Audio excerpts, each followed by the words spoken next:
There is Rusty. Say hi, Rusty. And there's Mama Cat.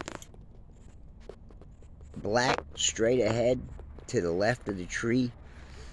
And then there's Dusty in the backfield. And Dusty is the cat that was in the walls that I had to pull out of. And so he never gets that close. Rusty right here, his nuts are a little more pumped up. He gets up close. Hi, Rusty. Hey, buddy. So if you don't know, I take care of outdoor cats inside and also inside cats. And so I built them. If you're new here and you don't know, I take care of cats. This is in the corner, the end of my yard. And so this is all plastic, weatherproof. And they have some totes in there. Wood floor. And you can see they're getting fed right now. They get fed twice a day. Even the side cats do. They eat good. We make sure that since they have to be outside, that they eat very good. See the cat to the right, straight ahead, the black one? That's Mama Cat. Hi, kitty. They know it's dinner time, so she's coming in close. Ooh, this is the closest she ever come in. Hi. She's just peeking in to see if the food's ready yet. Hi, Mama. That's the mysterious mom that keeps getting pregnant.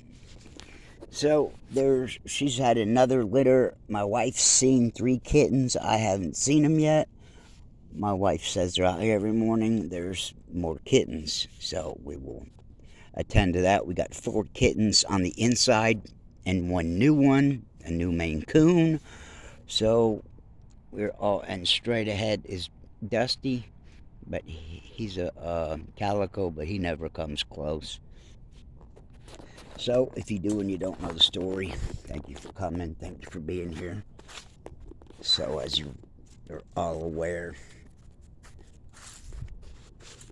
my friend Ryan just recently passed away the other day, and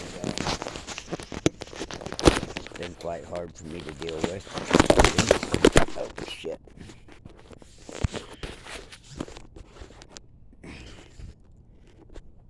Let me try to get this right. So, I'm dealing with that.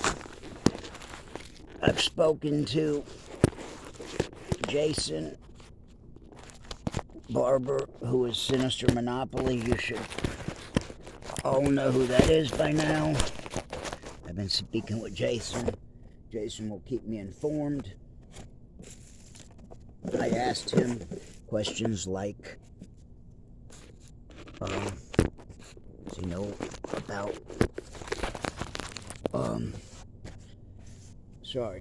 does he know about the,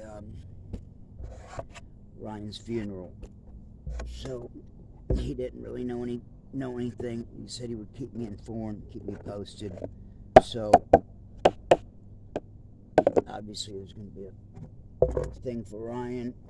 I also contacted Seth, asked him a few questions, and I will get back to you and give you guys the answers on that. So, if you're new here and you don't know much about me, I've made friends with this guy Ryan Leone. Everyone else that's been here knows who that is. A kick-ass dude. Passed away the other day. And we were friends.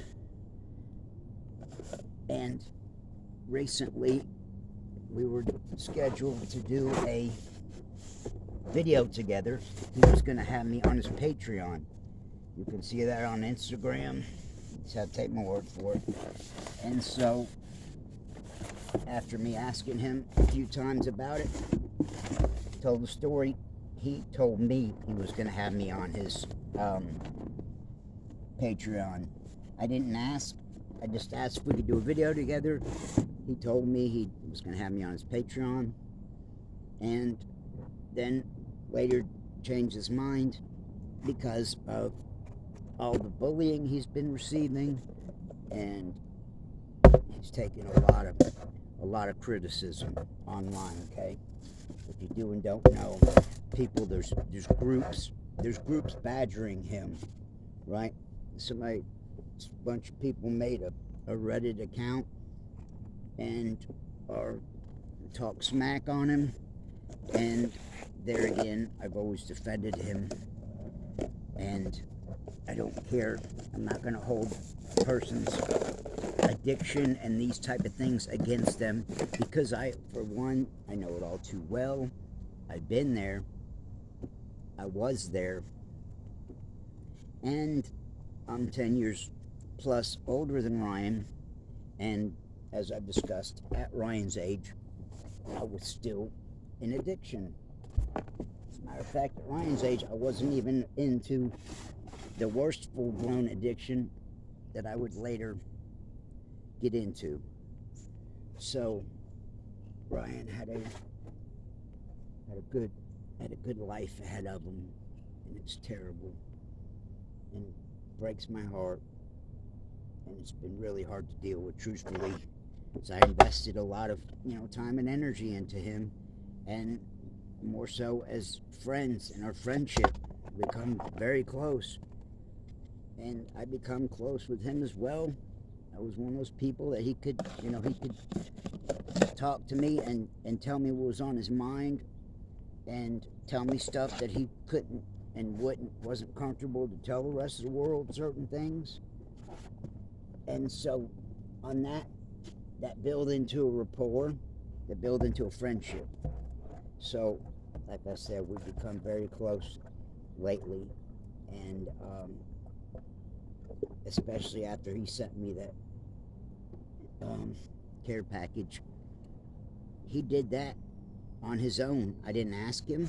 I've given him some goodies, but he just did that as a show of appreciation for being his friend, supporting him. That touched me. It's really been really hard to deal with, truthfully. There again, I've lost another close friend. Someone very close to me died and left me again. And it seems to be a repeating thing with me in my life. I don't know if I need to, start looking for a different crowd and group of people, but I'm drawn to people with ADD. I sympathize with them. It's what this is all about. So to say that I'm never going to meet another Ryan would be BS, because to say that would mean I'd have to wrap it up. I'd have to give up this whole I am ADD thing, and I'm not going to. It's only going to strengthen me and give me more determination. I'm now more determined than ever to finish my book. You all know I read a book. Well, when I wrote the book, it's been a year now, and it's been sitting. And in the past several months, I haven't done much with it, and I said I would.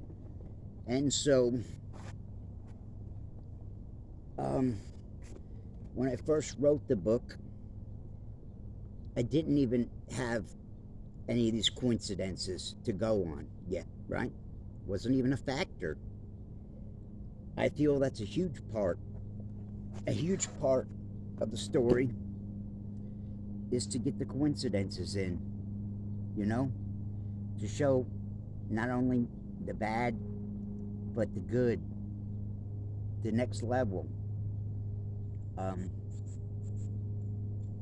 You should all know how these coincidences have played out, and they continue to happen. And I believe they're going to continue to happen, and I believe they're going to continue to get as crazy and even crazier, because I stopped doing hard drugs, and that's definitely a factor, because these coincidences, none of them happened. They stopped while I was in full-blown addiction. I fully believe it's got a lot to do with staying clean, mental stability, staying prayed up, all this kind of stuff. I firmly believe plays a role in the coincidences and the coincidence story. So the worst is yet to come, people. The worst is yet to come, okay?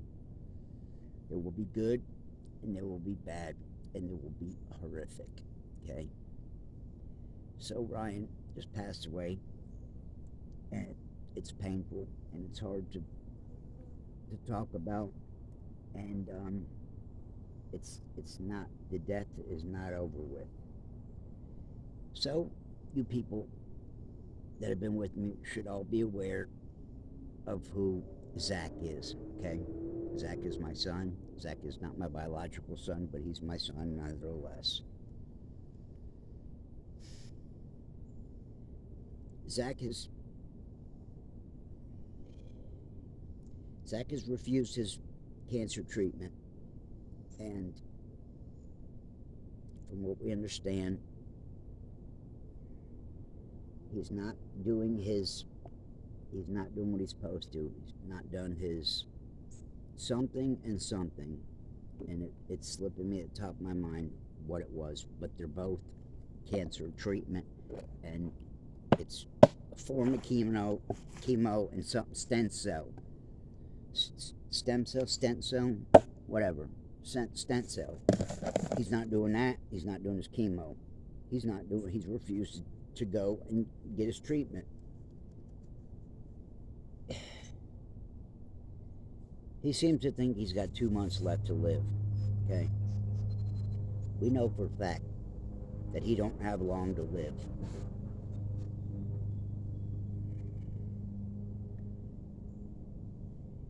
And I thought you guys should know that. Zach's not taking his treatments. And even if he took his treatments, he supposedly said he'd have some years left to live. They gave him 2 years a year ago. Now, without him doing his treatment, haven't heard this from doctors, but he's saying he's got 2 months to live. So my nightmares have not only just started, they've just begun. They're not over with. I've known about this for some time, and I haven't known how to put it into words. I still don't know how to talk about this. I don't know how to put this into words as a parent, as a loved one. I haven't figured this out, so I'm just telling you the tidbits, but the bulk of it. So, my nightmares and my people dying on me is far from over yet. Like, comment, share. Please spread the message. I know too many people that are dead now.